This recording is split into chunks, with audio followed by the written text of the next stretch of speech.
마태복음 9장 말씀입니다. 8장에 연결되어 있습니다. 8장, 9장이 동일하게 예수님께서 베푸신 기적들을 기록하고 있습니다.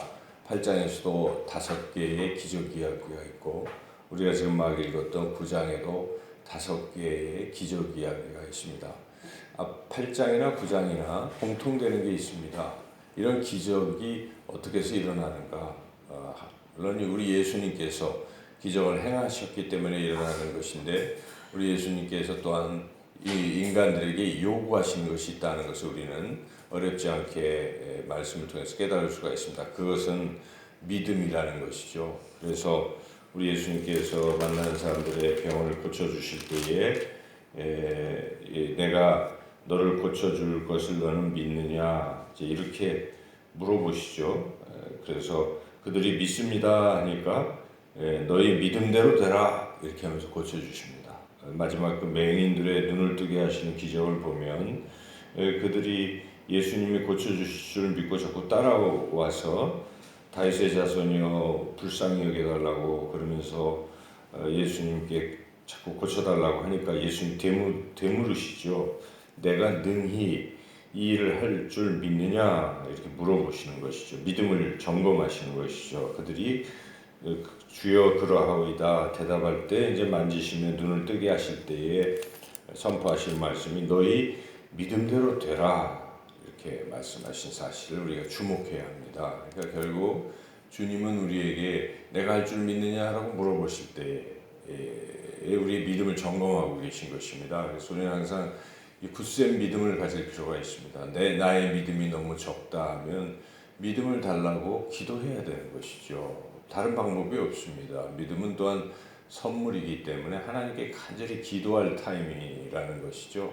자기가 믿음이 없는 것을 자각을 한다면 그건 참 훌륭한 것이죠. 내가 지금 믿음이 없습니다. 그러면 우리가 또 다른 말씀에 보면 그 자기 아들이 귀신 들려 있을 때에 이 제자들이 그 귀신을 이렇게 쫓아내지 못하고 있었습니다. 그때 예수님께서 변화산에서 내려오시다가 그걸 보시니까 막 달려와서 그 아버지가 고쳐달라고 막 그러잖아요. 그때 할 수 있거든 고쳐주세요 이렇게 앞에 할 수 있거든 그럴 때 할 수 있거든이 무슨 말이냐 믿는 자에게는 능치 못할 일이 없느니라 할 때 이 아버지가 뭐라고 얘기합니까? 주여 나를 불쌍히 여기셔서 나의 믿음 없는 것을 불쌍히 여겨주시옵소서 하고 기도를 했다는 부르짖었다는 것은 믿음을 달라는 기도인 것입니다. 우리가 믿음이 없을 때는 하나님께 믿음 주십시오 하고 간절히 기도하면 하나님 주시는 것입니다. 믿음은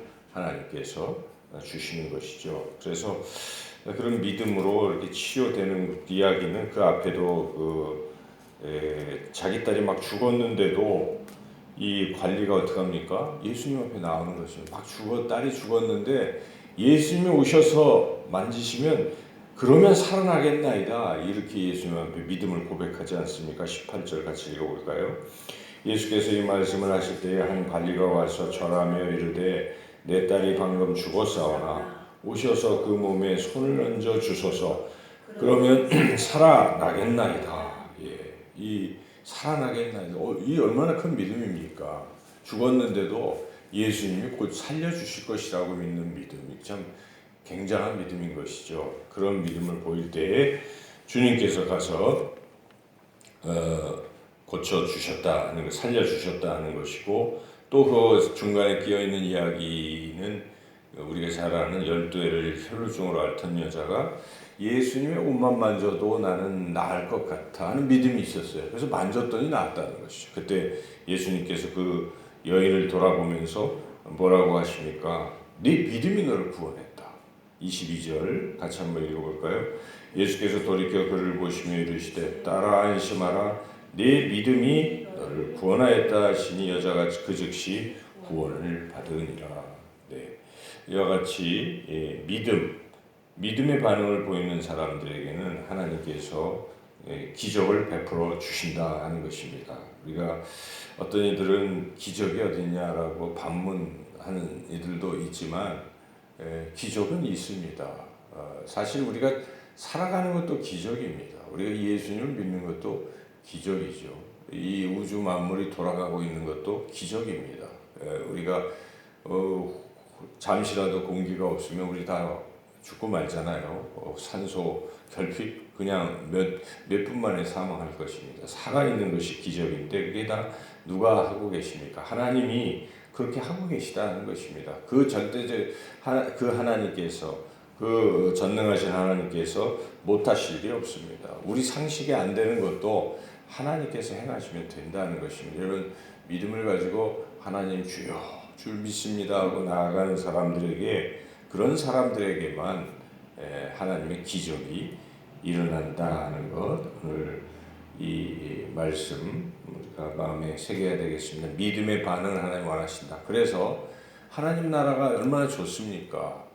예수님이 오셔서 하나님 나라가 시작됐는데 근데 우리 예수님께서 회개하라 하나님 나라가 가까웠으니 복음을 믿으라.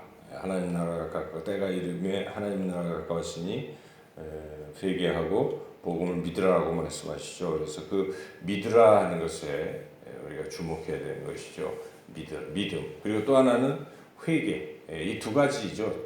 기적을 경험하고 하나님 나라를 경험하는 요소는 회개와 믿음인 것이죠. 오늘도 이 본문에 회개라는 부분이 특별히 나와 있지는 않지만 예수님께서 죄사함의 어떤 역사를 먼저 일으켜 주시고 병을 고쳐 주시는 그런 이야기가 여기 나오고 있습니다. 우리가 그 지난주인가요? 지난주인가 그 그들의 믿음을 보시고에 보면 예수님께서 그 중풍병자를 고쳐 주실 때 그 들것을 메고 지붕을 뚫었던 사람들의 믿음을 보시고 고쳐 주시는데 그때 예수님이 고쳐 주시는 단계가 먼저 죄사함을 받으라.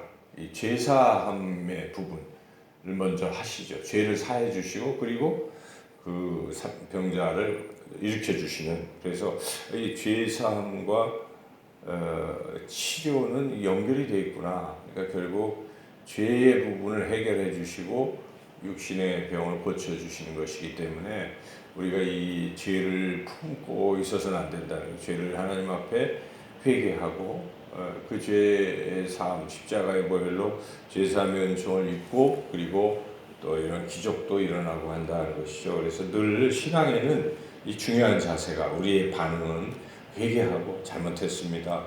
하나님 저를 도와주십시오. 불쌍히 여겨주십시오. 하나님을 믿습니다. 이렇게 기도하는 거예요. 다른 것이 아니라 그렇게 기도하면 문제가 해결됩니다. 병이 고쳐집니다.